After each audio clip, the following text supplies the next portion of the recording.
ഇനി നമുക്ക് ശരിക്കും ഉണ്ടാകാൻ പോകുന്ന വലിയ സംഭവം, അതായത് സംഭവം എന്നല്ല, മോർ ലൈക്ക് എങ്ങനെയാണ്, അതായത് ഇപ്പം നമ്മൾ RDC എന്ന് പറയുന്ന കംപ്ലീറ്റ്ലി കളഞ്ഞു. ഗോഡ് ഫാദർ സ്റ്റില്ലുണ്ട്, ഹെഞ്ചിമൻ സ്റ്റില്ലുണ്ട്. കാരണം എങ്ങനെയെങ്കിലും ആ ഒരു ഹോൾ തിങ് നമുക്ക് കൺട്രോൾ ചെയ്തേ പറ്റത്തുള്ളൂ. ഓക്കെ, അതുകൊണ്ട് ഗോഡ് ഫാദർ ഹെഞ്ചിമനും അതുപോലെ ഉണ്ട്. ഗോഡ് ഫാദർ ഒരു വെക്കേഷനെ പോയി തൽക്കാലം വിചാരിക്കുക, തിരിച്ചു വരും. ഓക്കെ, അതുവരെ ഹെഞ്ചിമൻ ആയിരിക്കും സിറ്റി എല്ലാം നോക്കുന്നത്. ഓക്കെ, അപ്പോൾ അത് ഹെഞ്ചിമൻ പക്ഷേ ഒരു വലിയ സിസ്റ്റത്തിന്റെ ഭാഗം മാത്രമാണ് ആകുന്നത്. ഓക്കെ, അതുകൊണ്ട് ബാക്കി കഥകൾ ഞാൻ പറഞ്ഞുതരാം. ഇത് വീണ്ടും ഇത് ജസ്റ്റ് ഒരു റഫ് ഐഡിയ എല്ലാം കൂടി എക്സ്പ്ലെയിൻ ചെയ്യുന്നതാണ്. ഇത് ഫൈനൽ കോൺസെപ്റ്റ് അല്ല, ഇതെല്ലാം ഒന്ന് പോളിഷ് ചെയ്ത് ഒരു ബെറ്റർ വേ ആയിട്ട് എല്ലായിടത്തും വീണ്ടും പ്രസന്റ് ചെയ്യുന്നതായിരിക്കും, പ്രോപ്പറായിട്ട് പറഞ്ഞു തരുന്നതായിരിക്കും.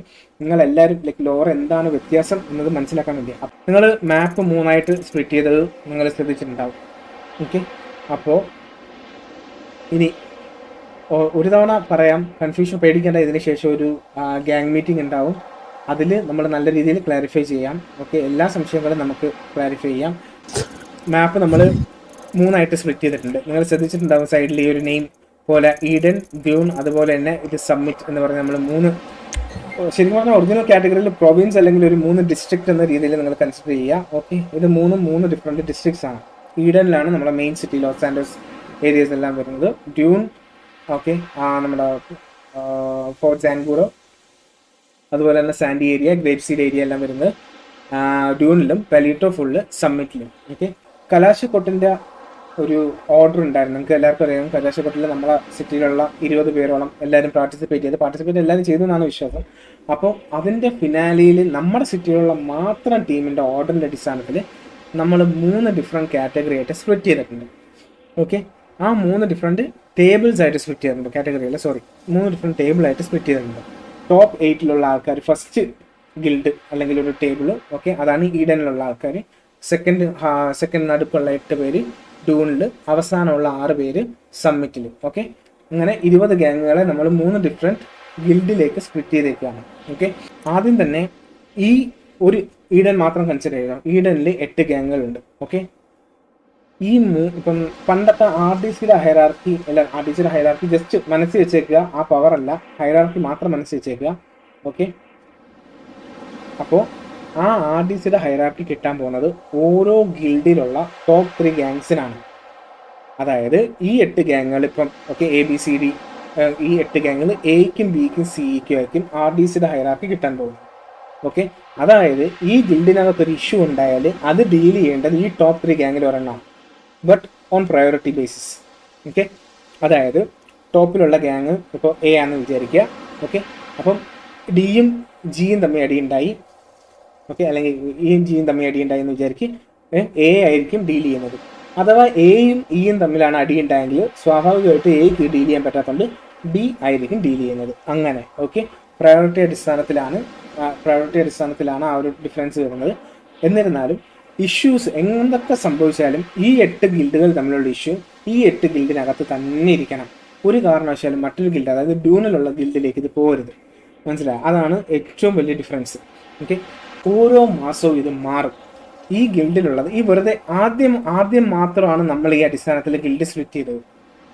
മനസ്സിലായി? അതായത് ജസ്റ്റ് നമുക്ക് വേറൊരു ഒരു പോയിന്റ് ഇല്ലായിരുന്നു, എന്തിൽ നിന്ന് നമുക്ക് കൺസിഡർ ചെയ്യാമെന്ന് അറിയാത്തത് കൊണ്ടാണ് നമ്മൾ കലാശക്കൊട്ട് യൂസ് ചെയ്തത്. ഓക്കെ, കലാശക്കൊട്ട് ഇറ്റ്സ് എ ഗുഡ് സ്റ്റാർട്ട്. കാരണം എന്തൊക്കെ പറഞ്ഞാലും ആൾക്കാർക്ക് കളിച്ച് മാറാനും തിരിയാനുള്ള ചാൻസ് കിട്ടും.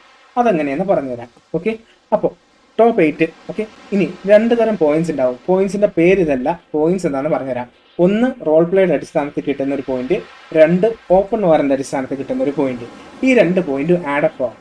ഓക്കെ, ഇനി റോൾ പ്ലേന്റെ അടിസ്ഥാനത്തിൽ ഇതിൽ കിട്ടുന്ന 2 പോയിന്റ് ഒന്നാണ്, പക്ഷെ രണ്ടിനും ഒരു റീസൺ എന്താണെന്ന് ഞാൻ പറഞ്ഞുതരാം. ഓക്കെ, നല്ല RP കാരണമാണ്, അല്ലെങ്കിൽ നല്ല RPയിൽ നിന്നാണ് ഒരു ഗ്യാങ് വാറിലേക്ക് അത് വരുന്നതെങ്കിൽ ആ ഗ്യാങ് വാറിന്, അതായത് ആ ഗ്യാങ് വാർ കളിച്ചു തുടങ്ങുന്നതിന്, അതായത് നിങ്ങളൊരു മീറ്റിംഗ് ഉണ്ടാവില്ല ഗ്യാങ് വാറിന് മുമ്പിലുള്ള മീറ്റിംഗ്, ആ ഗ്യാങ് വാറിന് മുന്നിലുള്ള മീറ്റിങ്ങിന് നമ്മളൊരു നല്ല പോയിന്റ്, ആ ഒരു ഇത് കഴിയുമ്പോഴത്തേക്കും നല്ല RPയിലാണ് ആ പോയിന്റ് ഉണ്ടായതെങ്കിൽ അതിന് ആ ഒരു നല്ല RPയിലാണ് ഒരു വാർ വരെ എത്തിച്ചേർന്നെങ്കിൽ അതിന് നമ്മളൊരു പോയിന്റ് വിളിച്ച് 2 ടീമിനെ അറിയിക്കും. ഹെഞ്ചിമൻ വിളിച്ച് അറിയിക്കും. ഓക്കെ, ഇത് 6 പോയിന്റാണ്, നമ്മളിത് കണ്ടു, 6 പോയിന്റാണ് ഈ ഗ്യാങ് വാറിന് അല്ലെങ്കിൽ ഈ ഓപ്പൺ വാറിന് നമ്മൾ കൊടുക്കുന്നത് എന്ന്. ഓക്കെ, വാറിൻ്റെ റൂളിനൊന്നും ഒരു മാറ്റവും ഇല്ല, ഇതൊക്കെ നോർമലാണ്. പക്ഷെ RPയുടെ അടിസ്ഥാനത്തിലാണ് പോയിന്റ്. മറ്റേ സ്പ്രേ അടിച്ച് അവൻ എന്നെ പിച്ചി അവൻ എന്നെ മാന്തി എന്ന കേസിനാണ് ഈ ഗ്യാങ് വാർ നടക്കുന്നെങ്കിൽ ഒന്നല്ലെങ്കിൽ 2 പോയിന്റേ കിട്ടത്തുള്ളൂ, വ്യത്യാസം വരാൻ ചാൻസ് ഉണ്ട്. തോറ്റ് കഴിഞ്ഞാൽ -2, ജയിച്ചു കഴിഞ്ഞാൽ +2, സ്വാഭാവികം. ഓക്കെ, ആ രീതിയിൽ. മറിച്ച് നല്ലൊരു RP buildup, for example disputes, business disputes, എങ്ങനെ ബിസിനസ് ഡിസ്പ്യൂട്ട് വരുന്നുള്ള ഇത് കഴിഞ്ഞ് ഞാൻ പറഞ്ഞുതരാം. ബിസിനസ് ഡിസ്പ്യൂട്ട്സ്, അതുപോലെ നല്ല വെറുതെ റോൾ പ്ലേക്ക് അല്ല ബ്രോ, 2 ഗ്യാങ്ങുകൾ തമ്മിലുള്ള റോൾ പ്ലേക്ക്, അതിനാണ് പോയിന്റ്. ഓക്കെ, ബിസിനസ് ഡിസ്പ്യൂട്ട്സ് ഉണ്ടാവും, അതുപോലെ തന്നെ ഫാമിലി ഡിസ്പ്യൂട്ട്സ് ഉണ്ടാവും, മറ്റേ അനിയത്തിനെ ഇവൻ കണ്ണുവെച്ചതിൻ്റെ ഇഷ്യൂ ഉണ്ടാവും, അങ്ങനെ സംതിങ് എന്തോ ആയിക്കോട്ടെ. പക്ഷെ എത്ര നല്ലതായിട്ട് RP ഡീൽ ചെയ്തിട്ടാണ് മീറ്റിംഗ് വരെ എത്തുന്നത്, അതിനാണ് പോയിന്റ്.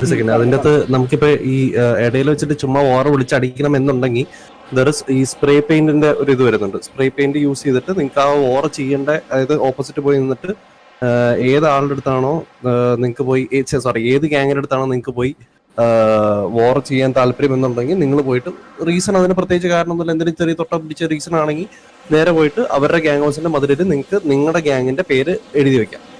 അത് അക്സെപ്റ്റ് ചെയ്യണോ ഡിക്ലൈൻ ചെയ്യുന്നുള്ളത് നിങ്ങളുടെ ഇഷ്ടമാണ്, അല്ലെങ്കിൽ അത് അവരുടെ ഇഷ്ടമാണ്. അത് പിന്നെ ബാലൻസ് അവരുടെ കമ്മ്യൂണിക്കേഷൻ പോലെ ഇരിക്കും. അത് ഏറ്റവും ബേസിക്, അതായത് നിങ്ങൾക്ക് എപ്പോൾ വേണമെങ്കിലും വിളിക്കാനുള്ള റൈറ്റ് ആണ് അത്. പണ്ടത്തെ പോലെ റീസൺ ഇല്ലാതെ വിളിക്കാനുള്ളതാണ് അത്. പക്ഷെ അതിനൊരു പോയിന്റ് അല്ലെങ്കിൽ 2 പോയിന്റേ കിട്ടത്തുള്ളൂ. ഒറ്റ പ്രശ്നമേ ഉള്ളൂ, ഇപ്പം ഈഡൻ പ്രൊവിൻസിൽ അല്ലെങ്കിൽ ഈഡൻ ഡിസ്ട്രിക്റ്റിലുള്ള ഒരു ടീം ഡൂൺ ഡിസ്ട്രിക്റ്റിലുള്ള ഒരു ടീമുമായിട്ട് ഫൈറ്റ് ചെയ്യുകയാണെങ്കിൽ ഓക്കെ, പോയിന്റ് കിട്ടത്തില്ല. എല്ലാ മാസത്തിന്റെ എൻഡിൽ, അത് 15 days ആണോ 30 days ആണോ നമ്മൾ തീരുമാനിച്ചിട്ടില്ല, എൻഡിൽ ഈ ഒരു ടേബിൾ നമ്മൾ എടുക്കുന്നു, ടോപ്പ് 3 മാറുന്നു, ബോട്ടം 3നെ നമ്മൾ ഡൂണിലേക്ക് തട്ടുന്നു, ഡൂണിലുള്ള ടോപ്പ് 3നെ നമ്മൾ ഈഡനിലേക്ക് ഇടുന്നു, ഡൂണിന്റെ ബോട്ടം 3നെ നമ്മൾ സമ്മിറ്റിലേക്ക് ഇടുന്നു, സമ്മിറ്റിലെ ടോപ്പ് 3 ഡൂണിലേക്ക് വരുന്നു. ഫുട്ബോളിലെ റെലിഗേഷൻ ആൻഡ് പ്രൊമോഷൻ സിസ്റ്റം പോലെ തന്നെയാണ് വർക്ക് ചെയ്യുന്നത്. എഗെയിൻ ആൾക്കാരെ തലയ്ക്ക് വട്ട പിടിക്കുന്നത് ഒന്നും പേടിക്കേണ്ട, ഒരു മീറ്റിംഗിൽ എല്ലാം ഡീറ്റെയിൽ ആയിട്ട് പറഞ്ഞുതരും. ഓക്കെ, അപ്പോൾ ഇതുകൊണ്ട് എല്ലാ ഗ്യാങ്ങിനും ഒന്നെങ്കിൽ റോൾ പ്ലേ വെച്ചിട്ടോ അല്ലെങ്കിൽ വോർ വെച്ചിട്ടോ മുന്നിൽ വരാനുള്ളൊരു ചാൻസ് നമ്മൾ കൊടുക്കുകയാണ്, ഇല്ലെങ്കിൽ അതായത് ഈഡനിലെ ടോപ്പ് 3ലേക്ക് എത്താനുള്ള ചാൻസ്. ഇനി നിങ്ങൾ ചിന്തിക്കും എന്തിനല്ലേ ടോപ്പ് 3 എത്തുന്നത് എന്ന്. അപ്പോൾ ഓരോ ഏരിയയും ചിന്തിക്കുക, ഓരോ ഏരിയയിലും ടോപ്പ് 3 ഉണ്ട്. എന്താണ് ടോപ്പ് 3? ഇപ്പോൾ ഈഡൻ ഡിസ്ട്രിക്ട് ചിന്തിക്കുക, ഈഡൻ ഡിസ്ട്രിക്റ്റിലുള്ള ബിസിനസ്സുകളെല്ലാം ഓൺ ചെയ്യുന്നതും കൺട്രോൾ ചെയ്യുന്നതും ഈ ടോപ്പ് 3യിലുള്ള ആൾക്കാരായിരിക്കും. അതുപോലെ അതായത് നമ്മുടെ സിറ്റിയിൽ 10-24 ബിസിനസ്, 10-24 ബിസിനസ്സുകളുണ്ട്. 12 ബിസിനസ് ഇതിനു വേണ്ടി മാത്രം മാറ്റിവെക്കുകയാണ്. ഓരോ ഇതിലും, അതായത് ഓരോ ഡിസ്ട്രിക്റ്റിലും 4 ബിസിനസ് വീതം. ഓക്കെ, അവിടുത്തെ ടോപ്പ് 3 ആണ് കൺട്രോൾ ചെയ്യുന്നത്.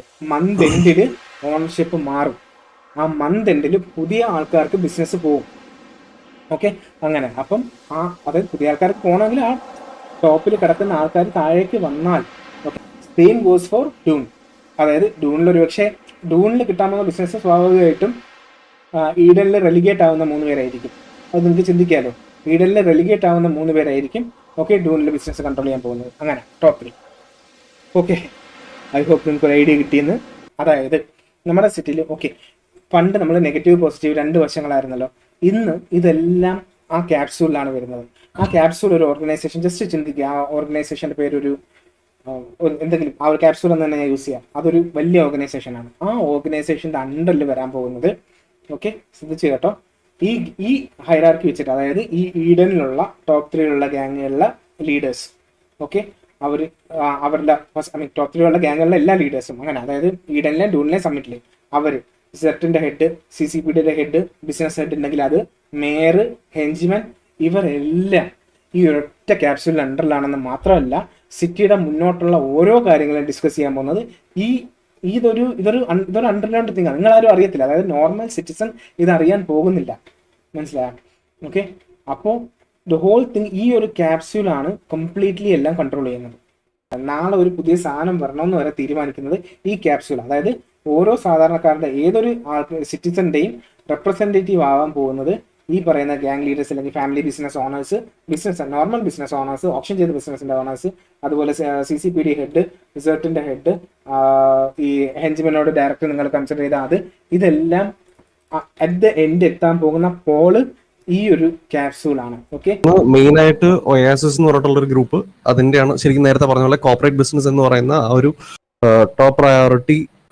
ഒരു ഈ ഞാൻ പറഞ്ഞ കോർപ്പറേറ്റ് ബിൽഡിങ്ങും അതിൻ്റെ അകത്തുള്ള എല്ലാ കമ്മ്യൂണിറ്റി എല്ലാം വരുന്നത് ഒയാസിസ് എന്ന ബേസിലാണ്. സെക്കൻഡ്, അതിൻ്റെ അടിയിൽ ഗവൺമെന്റ് സൈഡിലേക്ക് വരുന്ന, അതായത് നമുക്ക് അതിൻ്റെ അകത്ത് വരുന്നതാണ് ബിസിനസ്സും, മറ്റേ സെൻട്രൽ ഗവൺമെന്റ് ഫുൾ അതിൻ്റെ അണ്ടറിലായിരിക്കും. പിന്നെ അതിൻ്റെ അകത്ത് മറ്റേ നേരത്തെ പറഞ്ഞ ട്രെയിനിങ് ഗിൽഡ്, പിന്നെ അതുപോലെ തന്നെ ഒരു മേയർ ഇലക്ഷൻ വരുന്നത്, അതെല്ലാം ഇതിന്റെ ഈ സെൻട്രൽ 46 എന്ന് പറയുന്ന ഈ ഒരു ഗ്രൂപ്പിന്റെ അണ്ടറിലായിരിക്കും. ഗ്രൂപ്പ് അല്ല, അതൊരു ലൈക്ക് അതാണ് കൺട്രോളിങ് പവർ, അതാണ് അതിന്റെ അണ്ടറിലായിരിക്കും കംപ്ലീറ്റ്ലി എല്ലാം വരുന്നത്. ഇനി ഒരു കാര്യം കൂടെ പറഞ്ഞുതരാം. ഓക്കെ, ഫോർ എക്സാമ്പിൾ 8 ഗാങ്ങുകളുള്ള ഗിൽഡാണ് ഈഡൻ എന്ന ഗിൽഡിൽ ഏതെങ്കിലും 2 ഗാങ് അനാവശ്യമായിട്ട് ഫൈറ്റ് ചെയ്യുമ്പോൾ അത് സോൾവ് ചെയ്യാൻ പോകുന്നത് ഈ 3 ഗാങ്, ഈ ടോപ്പിലുള്ള 3 ഗാങ് അല്ല, ഏറ്റവും ടോപ്പിലുള്ള ഗാങ് ഏതാണോ അവരാണ്. കാരണം ഒരു 2 ഗാങ്ങുകൾ തമ്മിൽ ഗിൽഡിൽ ഡിസ്പ്യൂട്ട് ഉണ്ടായാൽ അപ്പോഴുള്ള ടോപ്പ് ഗാങ് ഏതാണോ, അതായത് ആ ഗിൽഡിലുള്ള ടോപ്പ് ഗാങ് ഏതാണോ അവർക്കാണ് RDCയുടെ ഹൈറാർക്കി. ഓക്കെ, RDCയുടെ ഹൈറാർക്കി RDCയുടെ മെത്തഡോളജി അല്ല, RDCയുടെ ഹൈറാർക്കി. അതായത് ഇത് സോൾവ് ചെയ്യാനുള്ള റൈറ്റ്, ഇവരെ വിളിച്ച് സംസാരിപ്പിക്കാനുള്ള റൈറ്റ്, ഇൻ കേസ് ഇവർക്ക് സംസാരിച്ച് സോൾവ് ആവുന്നില്ലെങ്കിൽ ഹെഞ്ച്മനെ വിളിക്കാനുള്ളതല്ല. ആ സമയത്ത് അവർ എത്രത്തോളം നല്ലതായിട്ട് കിട്ടുന്നോ അവർക്ക് നല്ല അടിപൊളിയായിട്ട് RP പോയിന്റ്സ് ഉണ്ടാക്കുന്നത് ഇങ്ങനെയാണ്. ഓക്കെ, അവർക്ക് നമ്മൾ നേരത്തെ പറഞ്ഞായിരുന്നു 2 തരം പോയിന്റ് ഉണ്ട്, റോൾ പ്ലേക്കും പോയിന്റ്സ് ഉണ്ട്, ഓർഡറിനും പോയിന്റ്സ് ഉണ്ട്. അപ്പം റോൾ പ്ലേയുടെ പോയിന്റ്സ് ഉണ്ടാക്കാൻ പോകുന്നത് ഈ രീതിയിലാണ്. ഓക്കെ, അപ്പോൾ in case first gang available അല്ലെങ്കിൽ സെക്കൻഡ് ഗാങ് ഉണ്ട്, സെക്കൻഡ് ഗാങ് അവൈലബിൾ അല്ല തേർഡ് ഗാങ് ഉണ്ട്, ഫസ്റ്റും സെക്കൻഡ് തമ്മിലാണ് അടിയെങ്കിൽ തേർഡ് ഗാങ്ങിൽ ഡീൽ ചെയ്യാം. സെയിം രീതി ഇവർ തന്നെ ആയിരിക്കും പ്രൊട്ടക്ഷൻ മണി പോലത്തെ ടാക്സ് അങ്ങനത്തെ കാര്യങ്ങളെല്ലാം ഗ്യാങ്ങിൽ നിന്ന് കളക്ട് ചെയ്തിട്ട് ഇവർ കൊടുക്കാൻ പോകുന്ന ടീം ട്രേഡിംഗ് ഗിൽഡ് അല്ലെങ്കിൽ ഓക്കെ. ഇനി ഒരു പുതിയ കാര്യം നമ്മൾ ഇൻട്രൊഡ്യൂസ് ചെയ്യാണ്, ഹൗസ് ഓഫ് ട്രിബ്യൂണൽ. ഞാൻ നേരത്തെ പറഞ്ഞ കുറേ ആൾക്കാരുടെ പേരുകളെല്ലാം ഒരുമിച്ച് പറഞ്ഞു, ഇതെല്ലാം ഇതിന്റെ ഭാഗമാണെന്ന്. അതുപോലെ തന്നെ ട്രേഡിംഗ് ഗിൽഡും ഹൗസ് ഓഫ് ട്രിബ്യൂണലിന്റെ ഭാഗമാണ്. ഈ ഹൗസ് ഓഫ് ട്രിബ്യൂണലിന് വേണ്ടി കളക്ട് ചെയ്യുന്നത് ഈ ഗാങ്ങിൽ കളക്ട് ചെയ്ത് ട്രേഡിംഗ് ഗിൽഡിന് കൊടുക്കുന്നു. ഓക്കെ, ഞാൻ അതാ പറഞ്ഞു, കുറെ മാത്തമാറ്റിക്സ് ഉണ്ട്, മാത്തമാറ്റിക്സ് പറഞ്ഞ് ബോറടിപ്പിക്കുന്നില്ല. ആ ഓരോ ശതമാനങ്ങൾ ഹാൻഡിൽ ചെയ്യുന്നത് ഈ ടോപ്പ് നിൽക്കുന്ന 3 ഗാങ്ങുകളായിരിക്കും.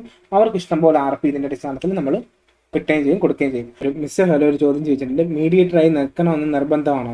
നോക്ക്, ഇതുകൊണ്ട് ഡിസഡ്വാൻറ്റേജ് ഒന്നുമില്ല. മീഡിയേറ്ററായിട്ട് നിൽക്കേണ്ടി വന്നാൽ നിൽക്കണം, കാരണം ആ ഹൈറാർക്കി അവർക്കാണ്, ആ ഗിൽഡില് ഏറ്റവും ഹയസ്റ്റ് ഹൈറാർക്കി അവർക്കാണ്. മനസ്സിലായോ? അപ്പോൾ മീഡിയേറ്ററായിട്ട് 2 ഗാങ് തമ്മിലുള്ള ഇഷ്യൂ ഒരു കാര്യം ചെയ്യും, നിർബന്ധം അല്ലേ കുഴപ്പമില്ല, അടുത്ത ഗാങ് എടുത്തോട്ടെ. ഇപ്പൊ ഫസ്റ്റ് ഗാങ് A ആണെന്ന് വിചാരിക്കും, ABC ആണ്, അല്ലെങ്കിൽ Aക്ക് ബോഗ് ഉണ്ട് എന്തെങ്കിലും വിചാരിക്കും, B ഹാൻഡിൽ ചെയ്തോട്ടെ. ഈഡനിൽ 3 ടർഫല്ല 3 ബോഗ് ഉണ്ടെന്ന് വിചാരിക്കുക, 3 എണ്ണം ഉണ്ടെന്ന് വിചാരിക്കുക. ആ 8 ഗാങ്ങുകൾ ഈ 3 എണ്ണത്തിൽ മാത്രമേ അവർക്ക് ഫൈറ്റ് ചെയ്യാൻ പറ്റൂ. സിമിലർലി ഡ്യൂണിലുള്ള ബോഗുകൾ അവിടെയുള്ള ഡ്യൂണിലുള്ള 8 ഗാങ്ങുകൾക്ക് ഫൈറ്റ് ചെയ്യാൻ പറ്റും. പൈലറ്റിലുള്ള 2 ബോഗ് ഉണ്ടാവും, പൈലറ്റിലുള്ള 2 ബോഗ്. ഓക്കെ, സമ്മിറ്റിലുള്ള 6 ഗാങ്ങുകൾക്ക് ഫൈറ്റ് ചെയ്യാൻ പറ്റും. ഇതുകൊണ്ട് തന്നെ അങ്ങോട്ടും ഇങ്ങോട്ടും, അതായത് ഈ 3 ഗില്ലും തമ്മിൽ അതായത് ഇപ്പോൾ ഈഡനിലുള്ള ഒരാള് സമ്മിറ്റിലുള്ള ഒരാളെ ഫൈറ്റ് ചെയ്യാനുള്ള ചാൻസ് ശരിക്കും കിട്ടുന്നില്ല. ആ ഡിഫറൻസ് ആണ് ഈ ലോർ കൊണ്ട് നമ്മൾ ശരിക്കും ഉദ്ദേശിക്കുന്നത്. എന്തായാലും ടോപ്പിലുള്ള ആൾക്കാരായിരിക്കും അപ്പോൾ ബിസിനസ് കൺട്രോൾ ചെയ്യുന്നവർ, അതായത് ആ ഒരു മന്തിൽ കൺട്രോൾ ചെയ്യുന്നവർ. അവരുമായിട്ട് നൈസായിട്ട് നിന്നാലേ ഓക്കെ ആ ബിസിനസ്സിലുള്ള കാര്യങ്ങൾ അല്ലെങ്കിൽ സർവീസസ് നിങ്ങൾക്ക് കിട്ടുള്ളൂ, ബാക്കി ഗാങ്ങുകൾക്ക് കിട്ടുള്ളൂ എന്ന ബോധം അവർക്ക് വേണം. അത് ഇമ്പോർട്ടൻ്റ് ആണ്, മനസ്സിലായോ? അപ്പം പറഞ്ഞ ഹൈറാർക്കി നല്ല രീതിയിൽ ഫോളോ ചെയ്യേണ്ടി വരും. ഹൈറാർക്കി നല്ല രീതിയിൽ ഫോളോ ചെയ്യുന്നവർക്ക് പോയിന്റ് എടുത്ത് മുകളിൽ കയറാനുള്ള ചാൻസും കിട്ടും. മനസ്സിലായോ? പണ്ട് വാർണിംഗ് പോയിന്റ് കൂടാൻ മാത്രമല്ലേ ചാൻസ് ഉള്ളൂ. ഓക്കെ, വാർണിംഗ് പോയിന്റ് എന്നതും കംപ്ലീറ്റ്ലി മാറ്റി വേറൊരു സിസ്റ്റത്തിലേക്ക് നമ്മൾ കൊണ്ടുവരികയാണ്. വാർണിംഗ് പോയിന്റ് എങ്ങനെ കൺവേർട്ട് ചെയ്യണം എന്നുള്ളതാണ് ഞങ്ങൾ ആക്ച്വലി തലപോച്ച് ചിന്തിച്ചുകൊണ്ടിരിക്കുന്നത്. ഓക്കെ, അപ്പോൾ അത് വേറൊരു പോയിന്റിലേക്ക് മാറും. ഈ പോയിന്റ് നിങ്ങൾ നല്ല രീതിയിൽ RP കളിക്കുമ്പോഴോ അല്ലെങ്കിൽ നല്ല അതായത് നിങ്ങൾ ഇപ്പം പ്രൊമോഷൻ റെലിഗേഷൻ പറഞ്ഞില്ലേ, ആ ഒരു സിസ്റ്റത്തിന്റെ അടിസ്ഥാനത്തിൽ കുറേ മാറുകയും ചെയ്യും. ഓക്കെ, അത് നിങ്ങൾ ആ പോയിന്റ് കംപ്ലീറ്റ്ലി 0 എത്തിക്കഴിഞ്ഞാൽ ഗ്യാങ് ഡിസ്ബാൻഡ് ആവും. അത് നമ്മൾ പറഞ്ഞുതരാം. ഓക്കെ, ഐ തിങ്ക് അത്രേ ഉള്ളൂ ഗൈസ്. അപ്പം പതുക്കെ ഇതിനകത്ത് പറഞ്ഞൊക്കെ കേൾക്കുക. ഡൗട്ടുകളെല്ലാം ഗ്യാങ്ങിന്റെ ഒരു മീറ്റിംഗ് കണ്ടക്ട് ചെയ്യും. അപ്പോൾ നിങ്ങൾ വരിക, അപ്പം നമുക്ക് കംപ്ലീറ്റ്ലി ഡിസ്കസ് ചെയ്യാം. ഓക്കെ, നമ്മൾ അതായത് എല്ലാവരുടെയും ഗ്യാങ് ലീഡേഴ്സിനും കോ ലീഡേഴ്സിനും ഒക്കെ നല്ല ഡൗട്ടുകൾ ഉണ്ടാവും. അപ്പോൾ അതെല്ലാം നമ്മൾ സോൾവ് ചെയ്ത് തരും. ഓക്കെ.